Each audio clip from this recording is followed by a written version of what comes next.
YouTuber Harsha Sai గురించి ప్రత్యేకంగా పరిచయం అవసరం లేదు. ఎందుకంటే సోషల్ మీడియా ద్వారా సెన్సేషన్ అవ్వడమే కాకుండా పేదలకు సాయం చేస్తూ బాగా పాపులర్ అయ్యాడు హర్ష సాయి. ఈ క్రమంలోనే Harsha Sai social media handle యూట్యూబ్లో దాదాపు 14 మిలియన్ ఫాలోవర్స్ ఉన్నారు. అయితే సోషల్ మీడియా ఇన్ఫ్లుయెన్సర్గా బాగా ఫేమస్ అయిన హర్ష సాయిపై గత కొన్ని రోజుల క్రితం బెట్టింగ్ యాప్స్ను ప్రమోట్ చేస్తూ 2 చేతుల సంపాదిస్తున్నాడు అనే ఆరోపణలు అయితే వచ్చాయి. దీంతో మొన్నటి వరకు హర్ష సాయి పేరు నెట్టింట తెగ మారుమోగిన విషయం తెలిసిందే.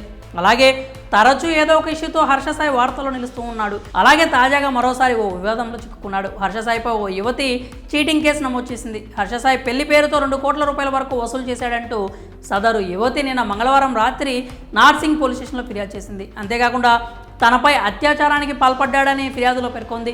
ఇక హర్ష సాయితో పాటు అతని తండ్రి రాధాకృష్ణపై కూడా బాధితురాలు ఫిర్యాదు చేసింది. ఇక యువతి ఫిర్యాదుపై పోలీసులు కేసు నమోదు చేశారు. ఈ క్రమంలోనే హర్ష సాయి కేసులో సంచలన విషయాలు వెలుగులోకి వచ్చాయి. ఆ యువతి ఇచ్చిన ఫిర్యాదు మేరకు నార్సింగ్ పోలీసులు హర్ష సాయిపై ఐపీసీ సెక్షన్ 376(2), 376(n), 354 వంటి పలు సెక్షన్స్ కింద కేసు నమోదు చేశారు. అంతేకాకుండా హర్ష సాయిపై అత్యాచార కేసు కూడా నమోదు చేసినట్లు తెలుస్తోంది. మరోవైపు మంగళవారం రాత్రి వైద్య పరీక్షల నిమిత్తం పోలీసులు బాధిత యువతికి కొండాపూర్లోని రంగారెడ్డి జిల్లా కేంద్ర ఆసుపత్రికి తరలించారు. అయితే తాజాగా ఈ కేసులో కొన్ని సంచలన విషయాలు వెలుగులోకి వచ్చాయి.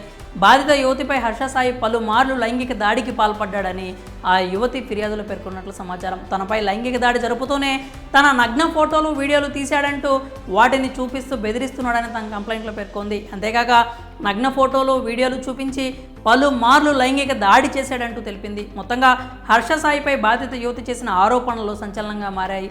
యువతి ఇచ్చిన ఫిర్యాదు మేరకు అలాగే పోలీసులు కూడా హర్ష సాయికి పలుమార్లు ఫోన్ చేశారు. కానీ అతని ఫోన్ స్విచ్ ఆఫ్ చేసినట్లు సమాచారం. అంతేకాకుండా హర్ష సాయి ప్రస్తుతం పరారీలో ఉన్నట్లు చెప్తున్నారు. దీంతో పోలీసులు హర్ష సాయి కోసం గాలిస్తున్నట్లు సమాచారం. అయితే తాజాగా హర్ష సాయి తన ఇన్స్టాగ్రామ్ అకౌంట్లో ఒక థంబ్నైతే పెట్టి తాను ఎక్కడికి వెళ్ళలేదన్నట్లుగా, ఇవన్నీ కూడా డబ్బు కోసం చేస్తున్నటువంటి ఆరోపణలు అన్నట్టుగా ఒక పోస్ట్ అయితే పెట్టాడు. అంతేకాకుండా ఇక ఫర్దర్గా ఈ విషయానికి సంబంధించి సమాచారాన్ని మొత్తం కానీ లేదంటే వివరాలన్నీ కూడా తన తరఫున లాయర్ ఎవరైతే ఉన్నారో ఆయన అందరికీ వెల్లడిస్తాడు అంటూ చెప్పాడనమాట. అంతేకాకుండా ఇవి కేవలం ఆరోపణలు అన్నట్టుగానే హర్ష సాయి అయితే కొట్టేస్తున్నట్టు తన సోషల్ మీడియా పోస్టులు అయితే చెప్పుకొచ్చాడు. అయితే ఇంకా ఈ కేసుకు సంబంధించి ఫర్దర్గా ఎలాంటి విషయాలు వెలుగు చూస్తాయనేది అయితే పోలీసుల దర్యాప్తు ప్రారంభమైన తర్వాత తెలుస్తుంది. మరి హర్ష సాయిపై ఓ యువతి అత్యాచార కేసు నమోదు చేయడంపై మీరేమనుకుంటున్నారో మీ అభిప్రాయాలని కామెంట్స్ రూపంలో తెలియజేయండి.